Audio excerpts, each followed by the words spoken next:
Hey guys, coming to get you again, crashing down from Southeast Asia, specifically the southern Philippines. And today I'm going to talk about the differences between living and retiring in Eastern Europe, specifically the Balkan areas, versus Southeast Asia, such as Thailand or Malaysia or the Philippines. Talk about different things such as cost of living, the weather, all sorts of different things coming up that I experienced basically living in each place for a little over half a year.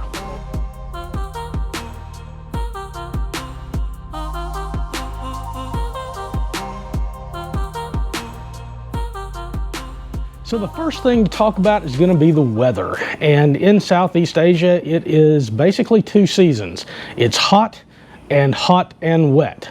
So in the Philippines and even in Thailand, when I was living there, the temperature generally stayed in between the 80s and low 90s.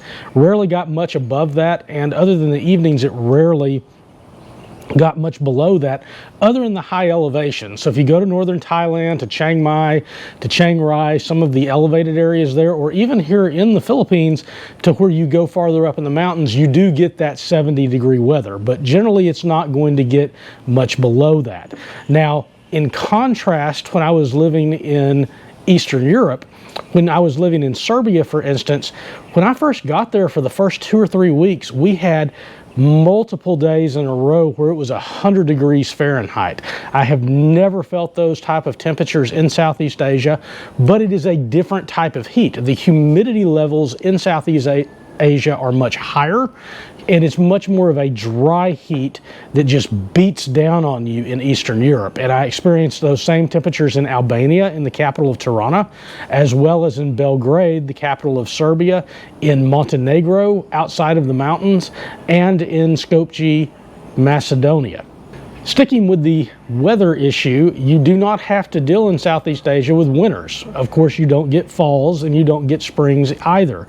You just get constant summer and rainy seasons or dry seasons.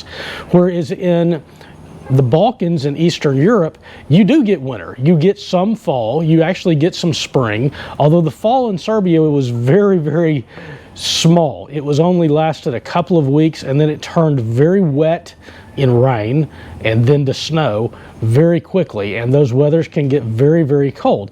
Now, if you go further south in Eastern Europe to the southern Balkans, such as Albania, then again, they don't get much snow. In fact, Tirana, I think, has only seen one snowfall in many, many, many years, but it still does get very cold to where you're having to wear a coat, you're having to have heat, and you have to get warm, and the temperatures do get below freezing.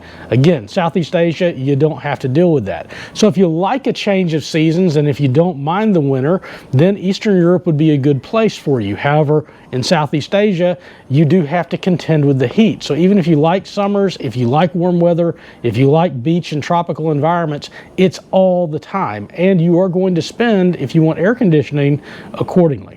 Let's pause real quick, guys, and leave a comment below on which area you're most interested in. Are you interested in living or retiring in Eastern Europe? Are you interested in living in Southeast Asia and retiring? Why? Put that in the comment so that I'll know about what more to talk about in the future that you guys are interested in, so I can put out content that'll be helpful to you. Thanks.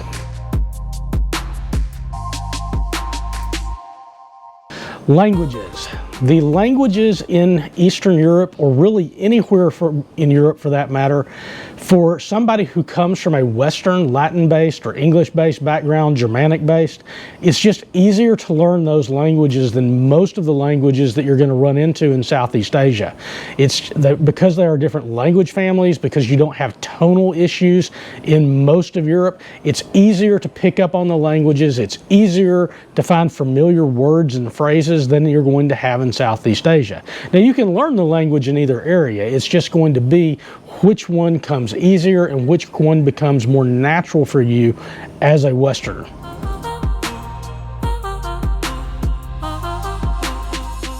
Cost of living. Both Southeast Asia and Eastern Europe are very affordable compared to Western standards or the United States or the Anglosphere or anything like that.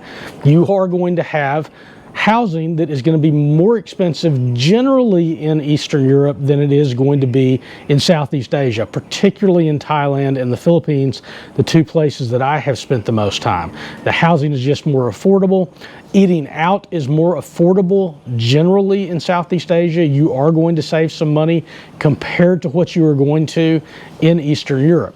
I would say that you're going to have a budget in Southeast Asia of approximately $200 to $300 a month different compared to if you were in Eastern Europe. I have a bee that is trying to attack me.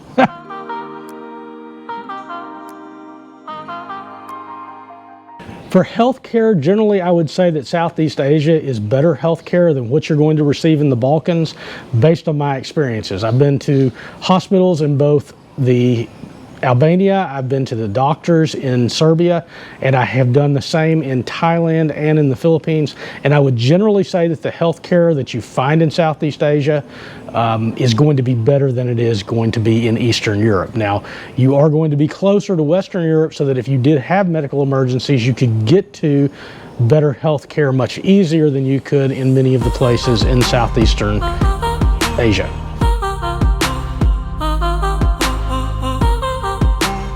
If you are from the United States and you're looking for stuff from home that's more of the brands and types of things that you're looking for, you're going to find it easier in Southeast Asia, particularly in the big cities such as Bangkok or Manila, to find those items than you are in Eastern Europe and the Balkans. It's just not as available there. It's not as prevalent. However, the foods that are eaten in Eastern Europe are going to be much more, the ingredients much more compatible with what your diet was back in the United States or in Western Europe compared to what the local foods are in Southeast Asia.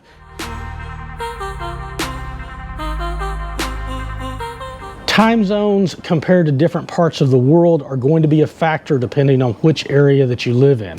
So if you're working or if you are having to communicate with people in the United States, you're going to generally be much better off living in Eastern Europe or anywhere in Europe because of the difference in time zones and the number of hours you're going to be ahead.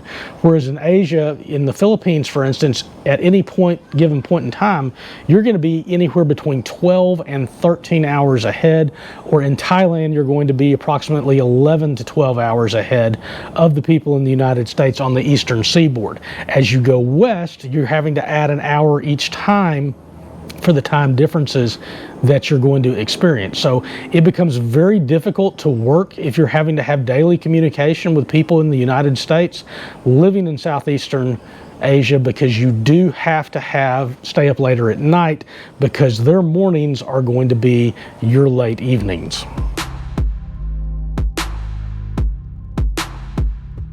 If you like history and architecture and ruins and things of that nature, you're more than likely going to, especially if you grew up in a Western culture, you're going to be much more happy living in Eastern Europe because of the different cultures and the different ruins and the different architectures and the different history that you're just living with on a daily basis.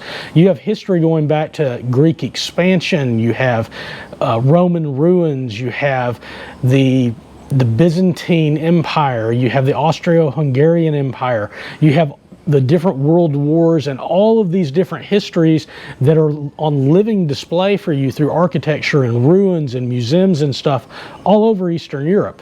Whereas although you do have history obviously in Southeast Asia, there's very little that survives that's really ancient. So there are temples and so forth in Thailand, there are some old architecture in Thailand, but for the most part it's not as accessible, it's not as familiar to you as far as what your history that you have learned is. And things just like in the Philippines, something here is considered kind of really old if it was built in the 1940s and is now a ruin. So you just don't see much of that by nature in Southeast Asia, and if that's something you really like, you're going to be much happier living in Eastern Europe. Culturally, you would think that Eastern Europe for a Westerner would be much more familiar and much easier to get into, and in some aspects it is. But in other aspects, they are so different in the way that they think and their history than we are in the West, that in some regards, Southeast Asia is just as easily to understand culturally, specifically in the Philippines, because they have had such a history with the United States, and because they do watch a lot of Western stuff on television, and there's a lot of Western stuff that is, it's not exactly like it is at home, but they have adopted some of that in their cultures, in some of their food chains, in some of their malls, that it is almost in some ways more familiar to me as a Westerner coming to the Philippines than it would be in Eastern Europe.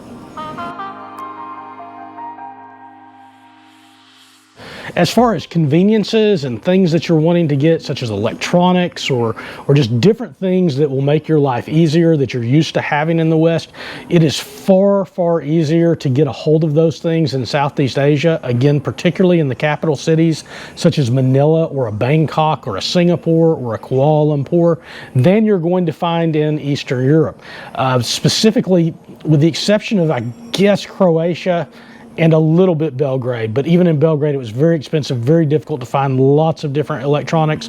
You're just not going to have those as readily available. Now again, you are very near to other countries such as Germany that you can hop over to in Eastern Europe, and you can take trains to, planes, buses, whatever, and get there very quickly. But as for readily accessible, Southeast Asia just wins over Southern Europe, Southeastern Europe. If residencies and citizenships are important to you and you're planning on living in some place long term, Eastern Europe, Southern Europe is going to be a much better pathway. It's going to be, one, easier for you to get permanent residency in those countries, far less money, far less hassle, and citizenship is going to be an actual possibility in most, if not all, of the countries in Eastern Europe.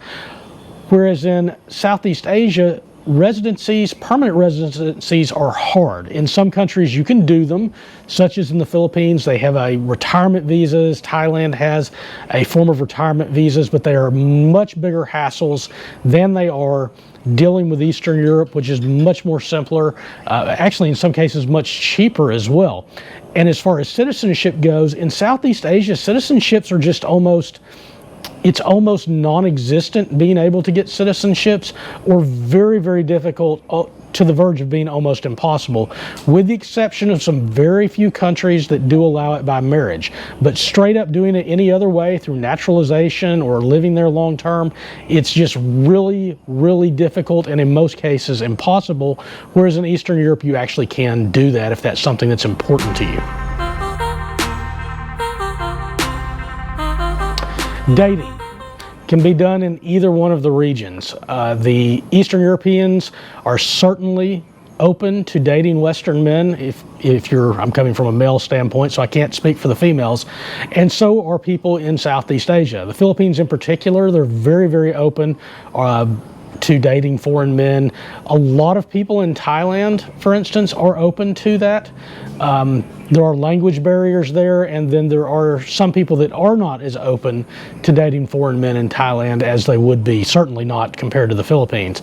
In Eastern Europe, I found that it was pretty well, with the exception of some language things, it's pretty well open for dating foreign men. I know lots of men that were in Albania that date different people, are in relationships with them. The same thing in Serbia. The one thing I get asked about a lot, and I'm not a dating expert on these things because I'm married now, but is age gap relationships, and that is, whether or not the women are open to older men. I have found that if you've got your crap together, that you can go to any one of those countries and they're not really going to care too much about the age. Southeast Asia is going to be a little bit more open to it, but I saw people in Albania, also in Serbia actually, that were 20-year differences in the age difference. Same in Southeast Asia. I see that. I mean, that happens quite frequently in country in there, especially in the Philippines. Happens in Thailand all the time as well. Don't know about Malaysia. I haven't spent enough time there, but the various places that I've seen, very open to that.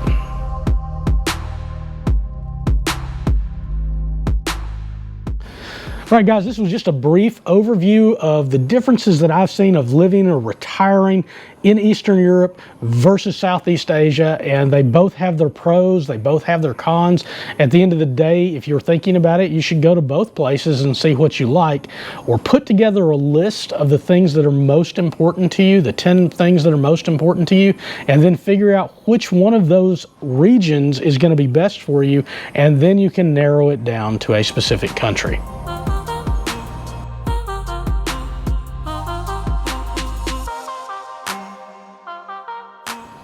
Guys, make sure if you like this content, you subscribe, hit the notification button. YouTube is always not showing my notifications anymore or putting things in people's feed. I've had a lot of people that have contacted me now telling me that. So if you want to see me again, make sure you check back occasionally to see if I've actually posted a video, because I may have put out videos for 2 weeks and you haven't seen them because YouTube's suppressing it. Also hit the like button if you like this content.